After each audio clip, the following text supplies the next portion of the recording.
Okay, so a while back I gave you a little bit of a teaser that my next axe project was going to be this little cruiser. I really like this cruiser head. I like the shape of it. It's got a good ring to it, and it's got nice shape. The corners are really nice. It's got nice even rounded corners, and it just looks like it's been well taken care of. It's got a decent grind. It looks like it still has even like the factory grind on both sides. So it looks like they're really starting almost from scratch with this little cruiser head.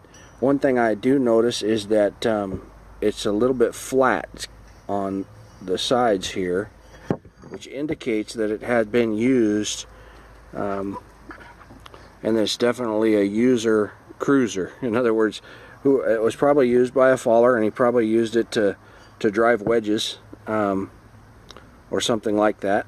One thing I'm disappointed in is I'm disappointed in all the hammer marks from whoever removed the handle.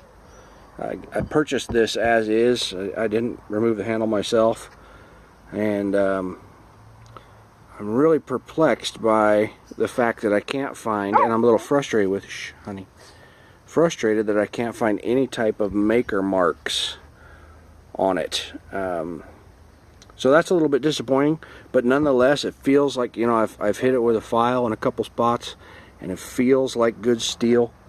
You file it up in here and you get a nice good bite. You file it out on the bit and it's definitely got a different type of hardness, so you can tell it's properly tempered. So it is a really good little cruiser head. Now notice that light blue paint. It's got light blue on the bottom and top.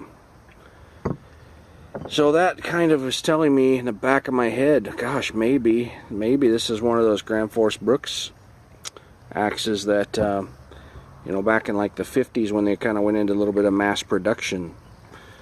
But I don't have any idea. There's no maker marks, and Grand Force Brooks is really good about making, putting maker marks on. Now, recently I stumbled across another axe. Happens to be a cruiser. Happens to be light blue, but it has heavy stamping. Hey, knock it off over there! Those darn neighbor dogs bark all the time. It's got really heavy stamping here for the weight. It says 2.5 very clearly. And on the other side, look at that. GBA made in Sweden. So that indicates to me, so by seeing that this axe is so well marked, indicates to me that this one here, and also look at the shape, they're just a little bit different. This one's just a little cleaner around the edges, and this one is sharp on the ends, got a little bit more dip in the tips. And this is a Grand Force Brooks, and I'm really lucky to have found it. The handle that was on it was absolutely the wrong handle. It was 33 inches long, and poorly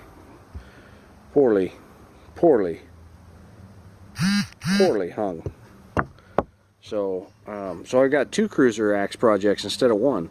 So even with this being one of those mass production, what a lot of axe aficionados would consider low quality as far as Grand Force Brooks is concerned, it's still a GBA. So I'm pretty excited about it, and so here I go, starting in on 2 cruisers.